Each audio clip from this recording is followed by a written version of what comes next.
Ep.2, welcome. Well, we recently saw the end of another chapter of humanity's obsession with the apocalypse. I've heard it described as an embodiment of humankind's death wish, but I feel like it's more of a fear of death and an inability to cope with the fact that the world is going to exist and evolve culturally and biologically for billions of years beyond your physical existence. Or perhaps it's a manifestation of people's disdain for the current state of their lives and what they perceive the world to be. They want something more authentic, maybe. You know, they say, throw it all out, clear the calendar, cancel my debt, just give me some guns and some canned food, and let's do this shit. I don't think either of these are very healthy, and I don't think they're conscious thoughts most of the time. I think it's also a result of the way we perceive time. Ancient cultures used to see time as cyclical. There was the day, the lunar cycle, and the seasons. But in the Judeo-Christian tradition, we see things as having a beginning and an end. And it's not necessarily the way things are, it's just the way that things are currently perceived to be. Now, my job brings me to a lot of different places, often abandoned and filled with junk, refuse of an American life, if you will. Recently, I went to this abandoned church in New Hampshire, and it was in bad shape, junk everywhere. But what caught my eye was this stack of books, and it was like this timeline of failed Armageddon prophecies, and I had to grab a few of them. We have The Beginning of the End, written 20 years ago. Your Guide to Prophecy, A through Z. Look at that guy. Super trustworthy, right? This one is my favorite. The Rapture Before the Russian Invasion of Israel. All kinds of fear-mongering going on right there.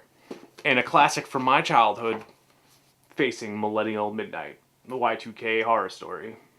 Now, it's easy to mock fundamentalists and people you know are fucking wrong. But a lot of people claim a monopoly on truth without a lot of merit. Hawking, you're fucking killing it, brah.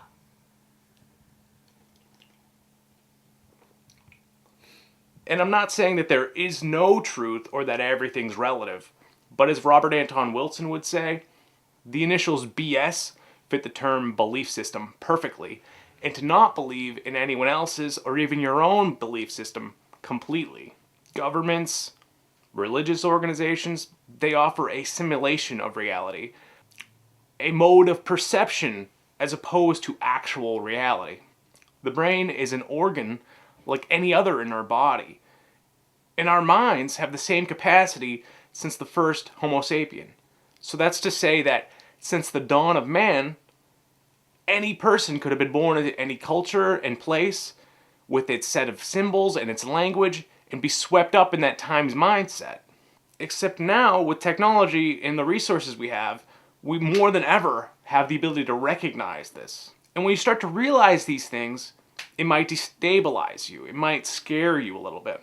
And you end up latching on to things for safety, like not just end times prophecies, but any bullshit filler you can come up with. But when you really understand it, it can open up the world. And it can help you see things the way they really are.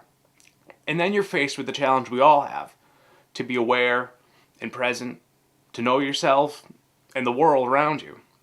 And it's a big fucking challenge. I'm not talking to some sort of Zen master here.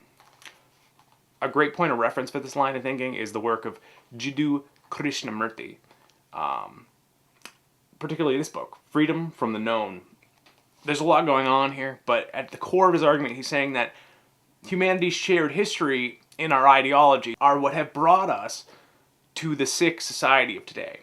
And that truth can be found not in these inherited ideas, but in the world around us. He says that the truth is a living, moving thing, and that the old paths are dead. A dead thing has a path to it because it is static. But when you see that the truth is something living, moving, which has no resting place, no temple, mosque, or church, which no religion, teacher, or philosopher, nobody can lead you to, then you will see that this living thing is what you actually are. So my question to you is, who's tuning the frequency to your brain? What ideas and forces are making you think and act the way you do? Is it making you happy? And what are you going to do about it? Too often, to our own detriment, we cede our cerebrum to the will of others. Human potential is so profound. So I say find yours. Change starts in the micro. I could go on here, but I'm trying to keep these short so you will all actually watch these. But please feel free to contact me here or via email at themysterymoment@gmail.com. Thank you for watching. Please subscribe. I love you. Be well.